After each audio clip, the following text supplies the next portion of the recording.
Welcome to story number 9 from Baseball, Boobs, and the Babe. Nick kicked my ass. Over the years, Debbie and I learned that owning a sports card store was never really about sports cards. It was about people. People who made us laugh. People who drove us crazy. People who amazed us. And occasionally, people who made us wonder if common sense had taken the day off. This story involves one of those people.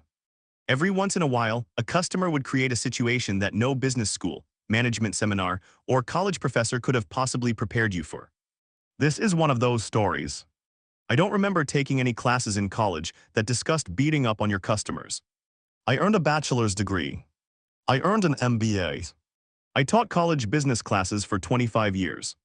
Yet somehow, nowhere in all those years of education did anyone ever cover the topic: what to do when a customer challenges you to a fight inside your store.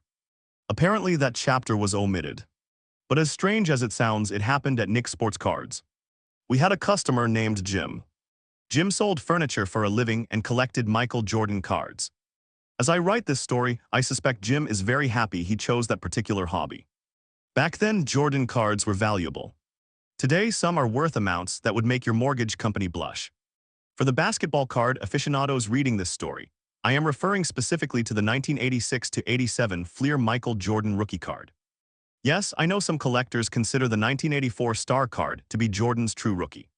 That's an argument for another day. In 1989, Debbie and I purchased a full box of 1986-87 Fleer basketball. We paid $1,800 for it. At the time, that was a frightening amount of money. To some people, $1,800 may not sound like much. That is $4,400 in today's money. But in 1989, for a small business owner trying to make payroll and keep inventory on the shelves, it felt like a fortune. I remember staring at that box and wondering if I had just made a brilliant investment. Or an incredibly stupid mistake. We sold the packs individually for $75 each. There were 36 packs in the box. But my concern wasn't whether we would sell them. My concern was whether somebody had already searched them. A point of historical reference: during the 1980s and early 1990s, sports cards were packaged in wax packs. Unfortunately, the hobby attracted its share of crooks. Some dealers would search boxes looking for the valuable rookie cards. Once they found the good cards, they would reseal the packs and sell the leftovers to unsuspecting customers. In other words, they took all the treasure and left everybody else digging through dirt. These people were the bottom feeders of the hobby. I always believed that if you have to cheat your customers to make a living, it's because you're not good enough. That is not profit. That is ill-gotten gain. You're just a thief with a cash register. The good news was that our customers trusted us. They knew we never searched packs. They knew when they bought a box from Nick's Sports Cards, they had exactly the same chance of pulling a great card as anyone else. Looking back, that trust was worth far more than any card we ever sold. Businesses survive on trust. Lose that and you've lost everything. A kind word. An honest reputation. A little extra effort. Those things may seem insignificant at the time, but years later they can be worth a fortune. Now back to Jim. Jim came into the store regularly looking for Jordan cards. We would talk sports, talk collecting, talk business. Just normal conversations between two guys who enjoyed the hobby. One day out of nowhere, Jim asked Nick, "I heard you're a black belt." Apparently either Debbie or one of our employees had mentioned it. I answered honestly, "Yes, I have a black belt in Taekwondo." That should have ended the discussion. Instead, Jim smiled and said, "I have a black belt too. Come out from behind the counter and let's see what you've got." I laughed. "I am not fighting a customer." He responded, "It'll just be light sparring. I'll go easy on you." Now, whenever somebody tells you they're going to go easy on you, that's usually a warning sign. I politely declined. The next time he came in, he asked again. And again. And again. This became a routine. Every visit ended with Jim wanting to spar. Every visit ended with me refusing. Months went by. I wasn't afraid of Jim. I just didn't see any upside. Nobody wins when a customer and a store owner start kicking each other around the sales floor. The best case scenario is that nothing happens. The worst case scenario ends with somebody in the hospital and the other person talking to an attorney. I had no interest in either outcome. Then one afternoon, Jim came into the store after becoming a little too friendly with Mr. Jack Daniels. You could tell immediately. His confidence had increased dramatically. His coordination had not. After looking around the store for a few minutes, he made his usual request. "Come on, Nick. Let's see what you've got." I looked at him, and for reasons that still escape me today, I finally decided to put an end to the discussion once and for all. I said, "If I do this, will you finally let it go?" His face lit up like Christmas morning. "Absolutely." I pointed toward the benches. "Move those." A customer at the far end of the store looked over his shoulder, wondering where this was headed. Nobody said a word. Jim squared up. The customer quit looking at baseball cards and started looking at us.